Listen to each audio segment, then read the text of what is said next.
Abra sua Bíblia, Provérbios capítulo 16.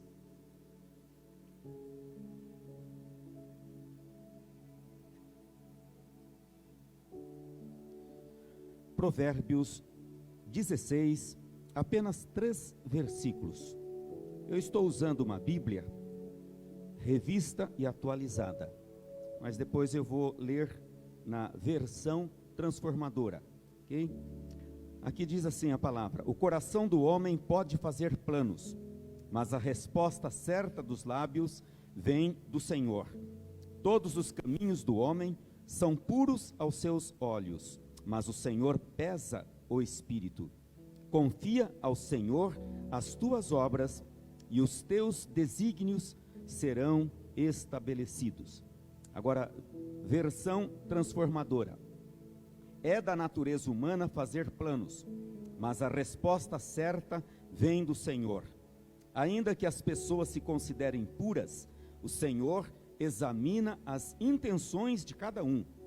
Confie ao Senhor tudo o que você faz, e seus planos serão bem-sucedidos.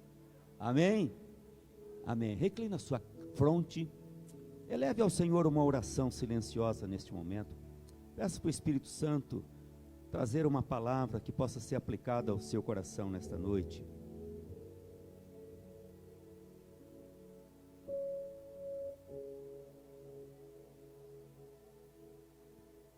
Espírito Santo, eu me coloco nas tuas mãos como instrumento apenas, porque se o Senhor não falar, de nada adianta o discurso humano, mas eu me coloco agora como profeta, rogando que o Espírito Santo possa trazer uma palavra profética para cada coração, de despertamento, de edificação espiritual, e sejamos abençoados em nome de Jesus. Amém. Amém. Planos, a parte humana e a parte divina. Quem não tem planos? Quem não tem projetos? Todos têm. É bíblico para o cristão planejar, projetar, idealizar? Sim, é bíblico. Podemos e devemos fazer planos. Agora, a palavra de Deus fala muito sobre planos, projetos de vida. E diz assim, Provérbios 19, 21.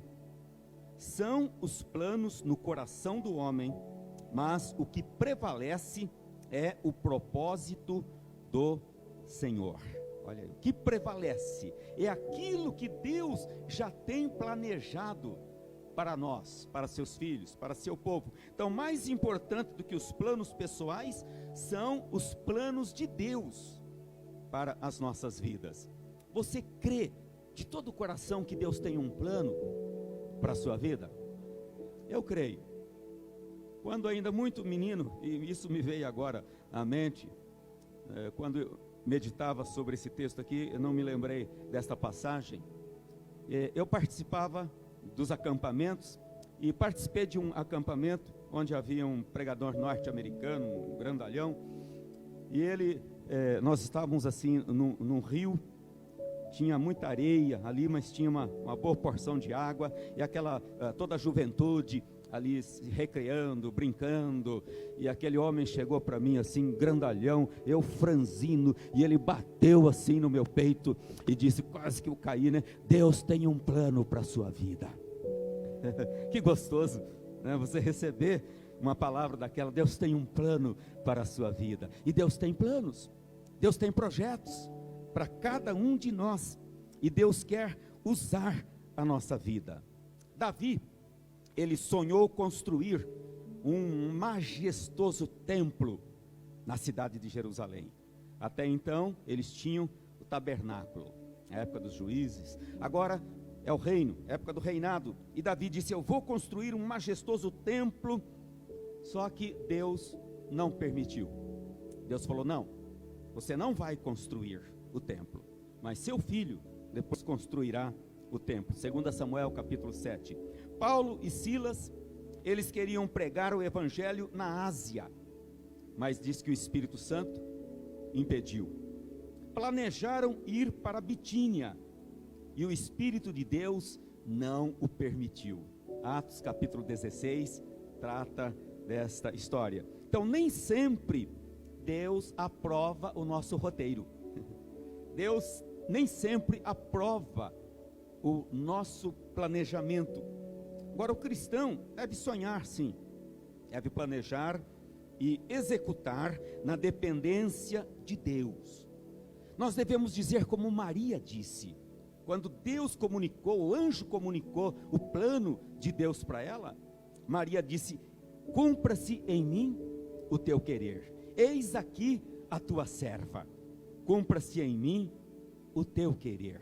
Nós também devemos dizer para Deus: Deus, eis aqui o teu servo, cumpra-se em mim, Senhor, todo o teu plano, o teu projeto, o teu querer, o que o Senhor tiver, ó Deus, para a minha vida, eis-me aqui, Senhor. Agora, nem todos conseguem planejar para o futuro, nem todos terão ajuda de alguém para ajudá-lo no planejamento, com a expertise necessária, muitas vezes para uma orientação. Agora, diante de tudo isso, nós vamos refletir hoje sobre 3 verdades sobre os planos. A primeira delas se encontra no verso 1, que nós lemos: é da natureza humana fazer planos, mas a resposta certa vem do Senhor. Esta é a realidade. Então não adianta lustrar aí as suas emoções, acariciar aí o seu ego e dizer: eu sou filho do rei. Deus tem um tratamento especial comigo. É tudo que eu sonhar, Deus vai realizar. Não é assim que funcionam as coisas, né? Não adianta esse triunfalismo evangélico, que às vezes nós usamos desse triunfalismo evangélico, e achamos que Deus tem a obrigação de cumprir ou realizar todos os nossos planos, e não é assim. Deus está sim comprometido em realizar a sua vontade na nossa vida. Então, uma coisa é submeter-se à vontade de Deus, outra coisa é exigir de Deus que Ele realize todos os nossos desejos. Lembre-se do personagem bíblico José. José foi conhecido como sonhador, porque Deus começou a dar sonhos àquele moço, sonhos que remetiam a um futuro brilhante, alguma coisa tremenda que aconteceria, onde ele teria lugar de destaque, onde até mesmo seus irmãos, seus pais se dobrariam diante dele, devido à autoridade que ele estaria usando naquele momento. E ele foi nutrindo aqueles sonhos e contando, e aquilo começou a trazer revolta, e os irmãos de José o venderam para os ismaelitas, e lá foi embora aquele jovem sonhador, 17 aninhos apenas. Agora, o que aconteceu na vida de José dos 17 até os 30 anos? Parece que nada dava certo. Começava a prosperar, porque Deus era com ele, onde ele colocava a mão era abençoado, só que logo depois parece que tudo voltava a estaca zero, e lá estava José sendo penalizado, e José na prisão, 17 aos 30 anos, mas chegou aquele momento dos planos de Deus para a vida de José se concretizarem, e quando ele sai daquela cela, sai daquela cadeia, ele vai para ser o segundo ali no trono, concretizando depois aqueles sonhos com relação até à sua própria família. Então nós vemos que podemos projetar, podemos sonhar, podemos fazer planos, mas não podemos deixar de consultar a vontade de Deus. Senhor, qual é a tua vontade para a minha vida? Há um verso no livro de Jó, que muitas pessoas gostam de usar esse verso. Eu também já usei, e pessoas pegam isoladamente, fora do contexto, e esse verso está lá em Jó 22, 28. Se projetas alguma coisa, ela te irá bem, e a luz brilhará em teus caminhos. Não é bonito o verso? Tremendo. Se projetas alguma coisa, ela te sairá bem, e a luz brilhará em teus caminhos. Jó 22, 28.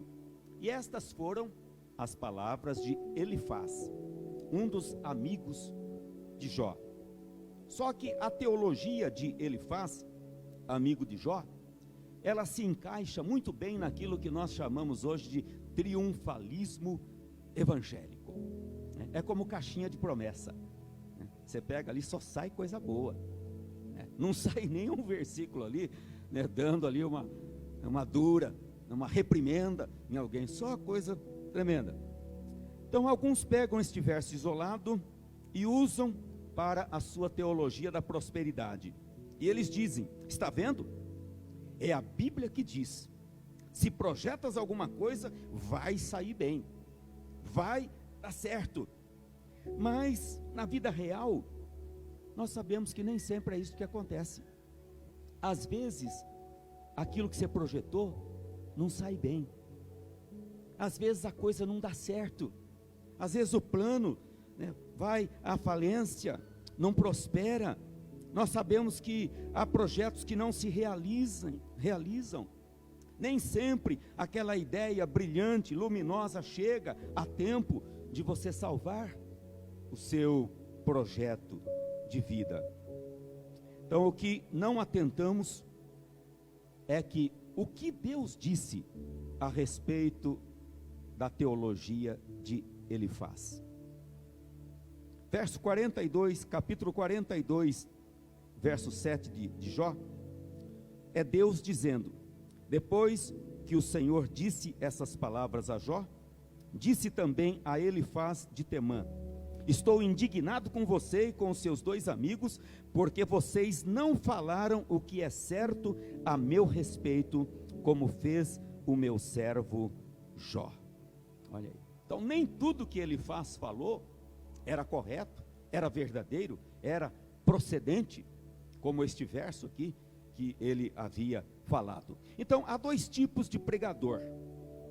Há aqueles que professam a teologia de Elifaz, os que ministram só coisa boa, só fala de sucesso, fala que a vida cristã é um mar de rosas, e você nunca vai ter problema.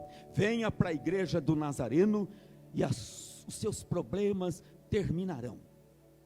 Venha para a igreja do Nazareno, você nunca mais vai passar um aperto financeiro. Está correto isso? Não. Isso é a teologia de Elifaz. Então há aqueles que adotam este tipo de teologia.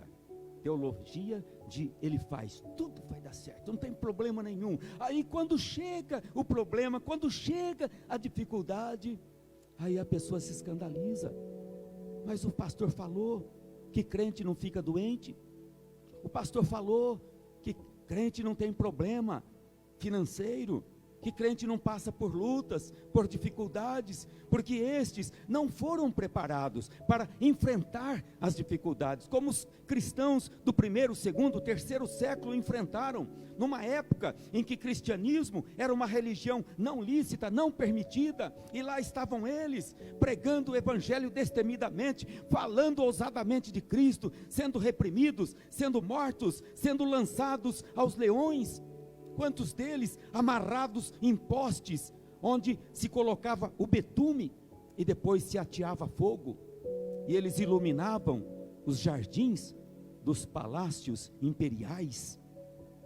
Nós precisamos ser preparados para a realidade da vida cristã. É uma vida tremenda, é uma vida maravilhosa, é uma vida de alegria no Espírito Santo, é uma vida de unção, é uma vida de poder, é uma vida de direção da palavra de Deus, do Espírito Santo de Deus, mas é uma vida também de lutas, de sofrimentos também, muitas vezes. Então, como disse, há dois tipos de pregador, os que professam a teologia de Elifaz, mas há também aqueles que professam a teologia de Micaías. Você já ouviu falar de Micaías? Quantos já ouviram? Levanta a mão. Alguns já ouviram falar. Micaías, esse profeta aqui. Então vou explicar um pouquinho aí sobre esse personagem.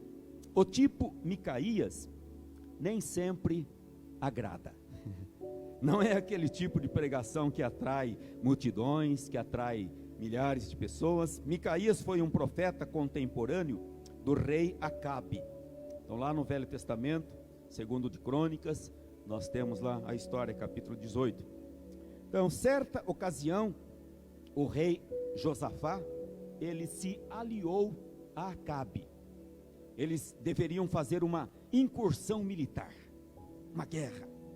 E aí juntaram-se os dois reis e todos os profetas contratados de Acabe, porque Acabe tinha profetas contratados, profetas que ganhavam salário do reino, comiam na mão de Acabe.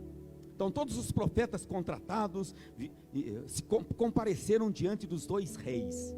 Imagina a cena, estavam no palácio, todos os profetas chegavam: ó Acabe, Josafá, a vitória é certa, Deus vai dar a vitória, oh, vocês já venceram, puseram os inimigos no pó, todos eles, todos. Aí depois que todos profetizaram, o rei Josafá, ele ficou assim, quem tem discernimento espiritual, já logo percebe, tem alguma coisa errada, todo mundo falou a mesma coisa. E aí o Josafá diz para o Acabe: mas não tem mais um profeta, pelo menos, para a gente consultar? Aí o Acabe disse: tem um aí, um tal de Micaías, mas olha, eu não gosto dele, o cara é do contra, ele nunca profetiza o que é bom para a minha vida, esse cara não gosta de mim, não sei o que é.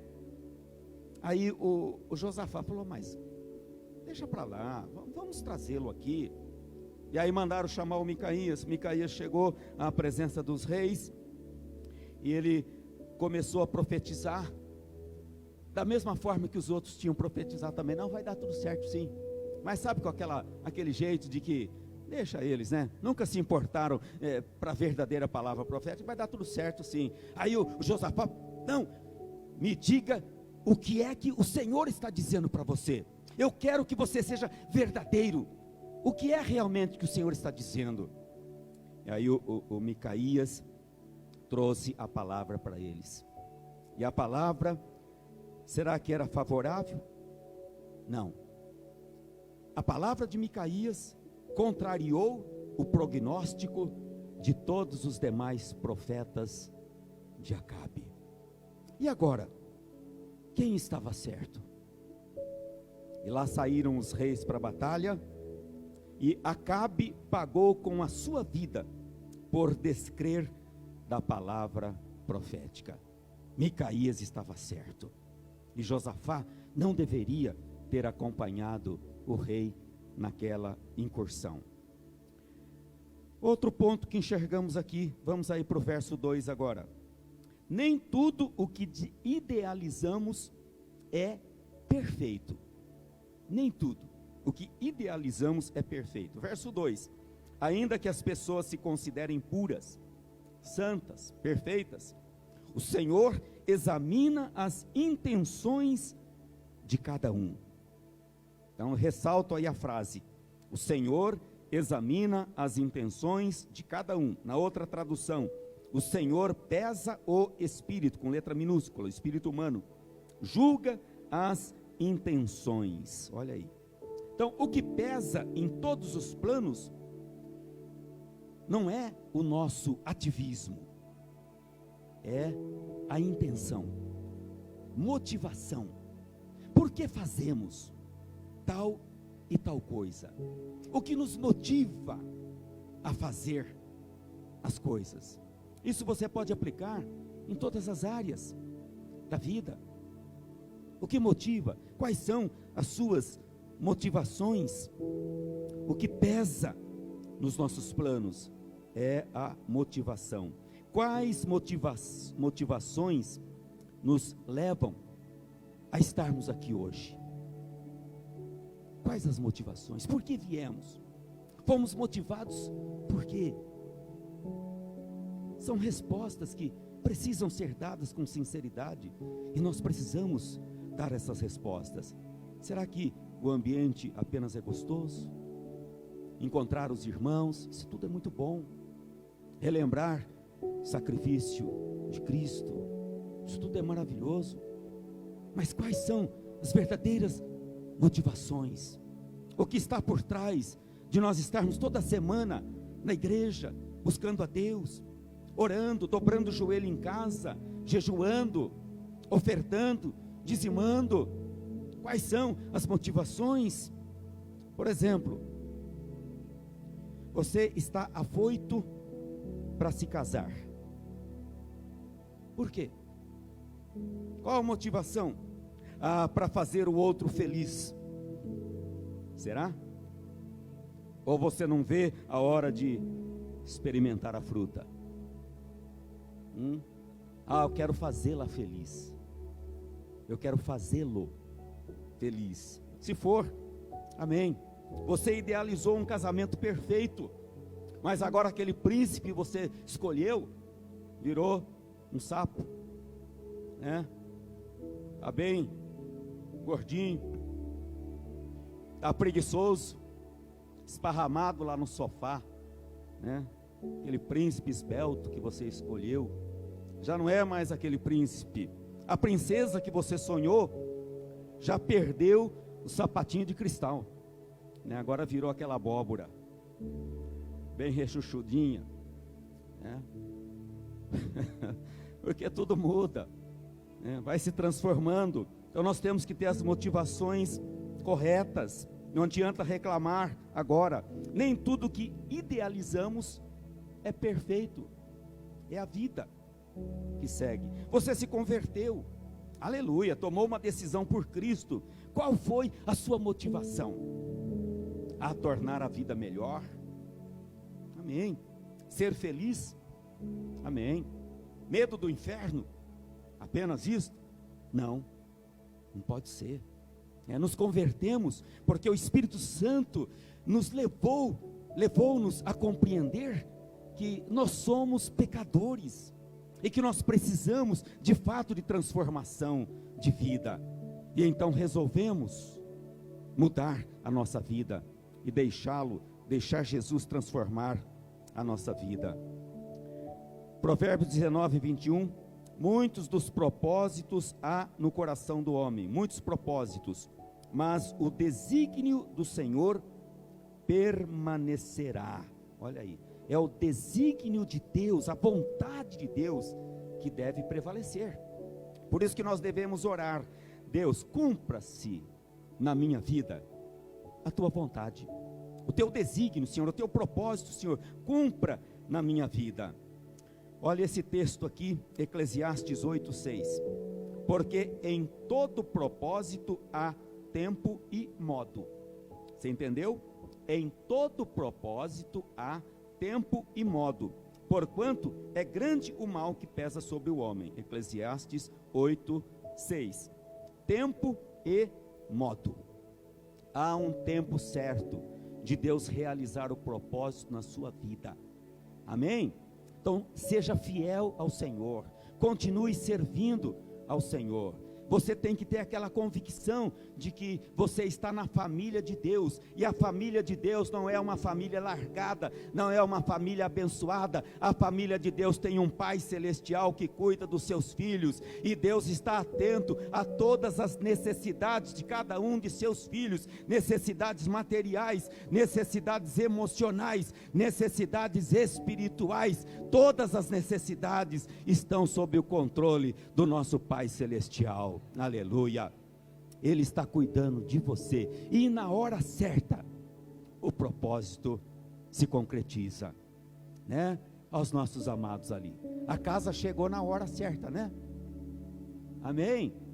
Já estão lá instaladinhos. Olha aí, glória a Deus. Mas quanto tempo esperando, né?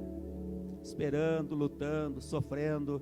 Mas aí, ó, propósito se realizou. Relembrando lá o nosso personagem José do Egito, imagine ele pensando naqueles propósitos, dos 17 até os 30 anos. Será que foi fácil? E nós às vezes agimos como José também. Olha, Deus tinha falado tanta coisa, né? Mas cadê? Cadê? E os sonhos? E os planos? Espere. Paciência. Fé e paciência caminham juntas. Amém? Então, o que não pode acontecer é a morte da confiança no Senhor. A palavra de Deus, Isaías 26, verso 3, diz assim: Tu, Senhor, conservarás em perfeita paz aquele cujo propósito é firme, porque ele confia em ti. Amém. Isaías 26, 3. Então nós confiamos no Senhor. Você confia no Senhor. Continue firme, firme no seu propósito, firme orando para que Deus cumpra os propósitos dele na sua vida. E terceiro ponto que eu quero explorar aqui, o verso 3: nem sempre entregamos a Deus o tempo presente. Olha aí o verso 3: confie ao Senhor tudo que você faz e os seus planos serão bem-sucedidos. Você entendeu o versículo? Então, para alguns cristãos, Deus é como o gênio da lâmpada, aquele que vai concretizar todos os sonhos. Deus é uma poderosa força cósmica que entra de repente aí no nosso dia a dia, na nossa história, e muda tudo e realiza tudo. Sim, quando é o tempo dele agir, ele pode agir desta forma e o fará. Porém, nem sempre Deus age assim. Nosso Deus, ele é o Deus do presente, é o Deus do agora. Amém? Nosso Deus é o Deus da comunhão diária, é o Deus do relacionamento. É isso que Deus quer de cada um dos seus filhos, que nós o amemos, que nós possamos ter comunhão com Ele diariamente, todo dia. Você não pode passar um dia sem beijar o seu Pai Celestial. Beijar significa adorar, sem se relacionar com Ele, sem conversar com Ele. Isto é caminhar com Ele, isso é ter dependência de Deus. Deus é um Deus que planeja, cuida, orienta os seus filhos. Você crê dessa forma? Amém? Quantos podem dizer: eu entreguei a minha vida nas mãos do Senhor e creio que Ele está no controle? Amém, glória a Deus. Então pode crer, se você entregou, Ele é fiel, Ele não falha. Pode aplaudi-lo, Ele é verdadeiro. Aleluia, aleluia. Ele não falha, gente. Ele não promete para você uma coisa, depois vai te abandonar, para você ficar na miséria, para você viver uma vida desgraçada, infeliz. Não, é um pai que ama os seus filhos, é um Jesus, supremo pastor, que cuida da sua igreja. É um Deus que quer o melhor para cada um de nós. Então olha só o versículo: confie ao Senhor tudo o que você faz. Segunda parte do versículo, o verso 3: os seus planos serão bem sucedidos. Então nós temos aqui duas imagens colocadas aí, justapostas, duas imagens. A primeira imagem, a imagem das obras. Confia ao Senhor as tuas obras. O que são estas obras? É tudo que a gente faz, é o nosso dia a dia, toda a nossa atividade, as nossas tarefas, a nossa vida diária, é o nosso presente confiado ao Senhor. Amém? Então confie ao Senhor tudo o que você faz. Então a tendência humana é esconder de Deus o presente e suplicar ajuda para o futuro, porque os nossos planos, eles estão sempre no futuro. Eu quero chegar lá, eu quero 2021, tal coisa. É normalmente assim. Mas entregue a Deus o seu presente. O sucesso virá como resultado de se submeter a Deus. É assim que as coisas funcionam. Deus está olhando para você hoje, seu presente, seu dia a dia, como você é quando você sai daqui, porque aqui nós somos todos santos, mas quando estamos lá fora, nós esquecemos um pouquinho de que nós somos santos, e basta alguém irritar um pouquinho a gente aí, né? Aí eles já vão ver como que nós somos santos. Basta dar uma fechadinha na gente lá no trânsito, e a gente esquece que nós somos santos, e aí a gente já abre o vidro do carro, e já fala um negócio ali meio pesado, porque esquecemos que somos santos, e às vezes levamos vantagem aqui, vantagem lá, né? É a pessoa que entrega no caixa do banco o troco errado, ou dá muito além, e aí você fica quietinho, porque esquecemos que somos outra pessoa lá fora, enquanto que aqui parece que somos anjos. Então, entregar ao Senhor o dia a dia lá fora. A segunda imagem, a imagem dos planos. E os teus planos, desígnios, serão estabelecidos. Então, quando as nossas ações diárias estão entregues ao Senhor como uma oferta, uma oferenda a Deus, Deus também vai se ocupar dos nossos projetos mais íntimos. É assim que funciona a vida cristã. Há uma outra passagem semelhante a esta que diz assim: deleite-se no Senhor e Ele atenderá aos desejos do seu coração. Entregue o seu caminho ao Senhor, confia nele e Ele agirá. Salmo 37, verso 4, verso 5. Gosto muito desse salmo aqui. Entregue seu caminho, sua vida, né? Entregue tudo para o Senhor. Não queira você gerir, não queira você administrar tudo. Você precisa mostrar dependência de Deus. O Pai Celestial tem prazer quando você mostra que você é dependente dEle. E orar significa isto. Significa dizer para Deus: eu não me basto, Deus, eu preciso do Senhor. Por isso, Deus, meu dia está nas tuas mãos, Senhor. Abençoa o meu dia. Senhor, aquele negócio que eu vou fazer, o Senhor quer que eu faça? Senhor, comece a preparar o carro que eu quero trocar. É assim que funciona. Deus em primeiro lugar, Senhor, a oração, isto é dependência de Deus. Busquem, pois, em primeiro lugar o reino de Deus e a sua justiça, e todas as demais coisas serão acrescentadas. Mateus 6, 33. Olha aí, virão por acréscimo na nossa vida.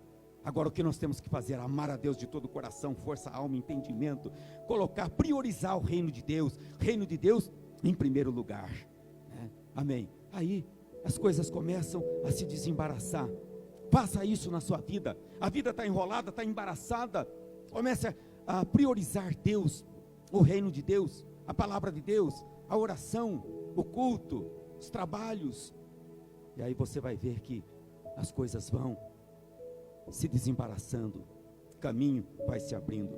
Então, para concluirmos, nós vimos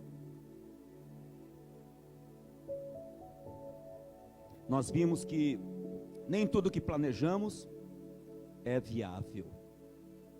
Nem tudo o que idealizamos é perfeito. Nem sempre nós temos as motivações corretas. Às vezes até fazemos, mas às vezes a motivação não foi correta, e aí não funciona. Então eu quero concluir lembrando que a vida do ser humano é uma concessão divina. A vida do ser humano é uma concessão divina. Tiago fala isso na sua carta, Tiago capítulo 4, lá diz: ouçam agora vocês que dizem, hoje, amanhã, iremos para esta ou aquela cidade, passaremos um ano, faremos negócio, ganharemos dinheiro. Vocês não sabem o que acontecerá amanhã, que é a vossa vida? Tiago diz: quantos planos foram frustrados esse ano? Quantos que entraram o ano de 2020 com tantos projetos, abrindo filiais, empresas? Alguém esperava a pandemia? Não. Aí de repente, planos frustrados, lojas fechadas, shoppings fechados, situação difícil. Por quê? Nós não conseguimos prever o amanhã. E Tiago diz, ao invés disso, devíeis dizer, se o Senhor quiser, viveremos e faremos isto e aquilo. Tiago 4, 13 a 17. Então nós precisamos ter cuidado com as arrogantes pretensões. Às vezes nós somos um pouquinho arrogantes. Então o caminho certo para se obter o favor de Deus é o da submissão. Se o Senhor quiser, se o Senhor quiser, eu vou fazer, nós vamos fazer. Se o Senhor quiser, tudo vai dar certo, vamos prosperar, vamos progredir. E eu quero concluir com essa história verídica da Catherine Marshall, esposa de um pastor presbiteriano na América do Norte. Ela foi diagnosticada com tuberculose. Começou seu tratamento, pastor, marido, orando, irmãos orando, e ela precisou se afastar dos seus afazeres, e ela exigia de Deus a cura. Eu não posso ficar doente, eu sou esposa de pastor, eu tenho trabalhos na igreja, e começou uma luta espiritual.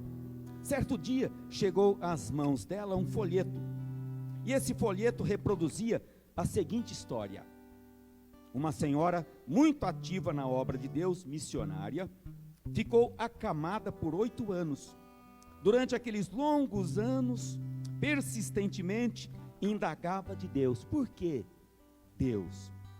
Ela não podia compreender porque estava afastada, se sempre viveu fazendo a obra missionária. Havia revolta no coração, e os tambores da revolta soavam de vez em quando. O teor das suas orações é para que Deus a curasse, a fim de reassumir seu ministério, mas nada acontecia. Finalmente, desgastada com o fracasso de suas orações, em desesperada resignação orou: está bem, Senhor, eu desisto. Se é para eu ficar doente o resto da minha vida, curvar-me-ei à tua vontade. Quero a ti mais do que a saúde. Senhor, tu decidirás. Está nas tuas mãos. Assim, entregando-se inteiramente nas mãos de Deus, começou a sentir uma paz que não conhecera em tempo algum da sua doença. Dentro de 2 semanas saiu da cama completamente restabelecida. Aleluia. É assim que funciona. Então, movida por essa história, a Catherine viu que estava exigindo a saúde como direito, bem como que Deus tinha obrigação de curá-la. Quebrantada, ela também orou: Senhor, estou cansada de tentar persuadir-te a dar-me o que quero. Se queres que eu seja inválida, aqui estou, faze comigo o que queres. Logo a seguir, foi milagrosamente visitada por Deus e curada. Amém? Glória a Deus. É o outro lado da oração, é o outro lado da vida cristã, da entrega, de se submeter-se a Deus, e não a revolta, porque este ou aquele sonho não se concretizou, ou não vem se concretizando. Então, há pessoas que estão com projetos inacabados. Isso é verdade, como aquele homem que descreve o Evangelho de Lucas 14, que se lançou a construir uma torre, e ele não pôde concluir aquela torre. Então, há torres inacabadas em nossas vidas. Vejo pessoas aqui com projetos que não foram para frente. Vejo pessoas aqui com tristeza na alma, porque não conseguiram isto ou aquilo, porque tal ou tal coisa que planejou não prosperou, não foi para frente. Mas esse é o momento de você dizer: Deus, eu me submeto a ti, Senhor, eu me entrego à tua vontade, porque eu sei que o Senhor tem para mim é o melhor, E se o Senhor quer, ó Deus, tal coisa, amém, seja feita dessa forma. E se o Senhor não quiser, seja feita da tua forma, mas faz a tua vontade na minha vida. Você tem condições de entregar os seus projetos para Deus nesta noite? Entregar os seus planos para Deus nesta noite? Será que Deus tem pensamentos tão ruins a nosso respeito? Eu creio que não. Jeremias 29:11, eu é que sei que pensamentos tenho a vosso respeito, diz o Senhor, pensamentos de paz e não de mal, para vos dar o fim que desejais. Então entregue o seu hoje, entregue o seu dia a dia, entregue as suas frustrações para o Senhor nesta noite. Se coloque de pé neste momento. Será que tem alguém hoje aqui para entregar uma frustração para Deus nessa noite? Será que tem pessoas aqui para entregar uma amargura na mão de Deus nessa noite, um desapontamento na mão do Senhor nesta noite? Então eu quero orar pela sua vida neste momento. Se alguém que quer entregar algo que não deu certo, um projeto que falhou, algo que não se concretizou, uma frustração, eu quero que você levante a sua mão, porque você vai receber nesse momento essa oração, para que Deus possa então cuidar de sua vida e tomar nas mãos dele os seus projetos. Enquanto você está com a mão estendida, você está dizendo: eu estou entregando para o Senhor, meu projeto não deu certo. Meu Deus e meu Pai, nós queremos que o Senhor dirija as nossas vidas.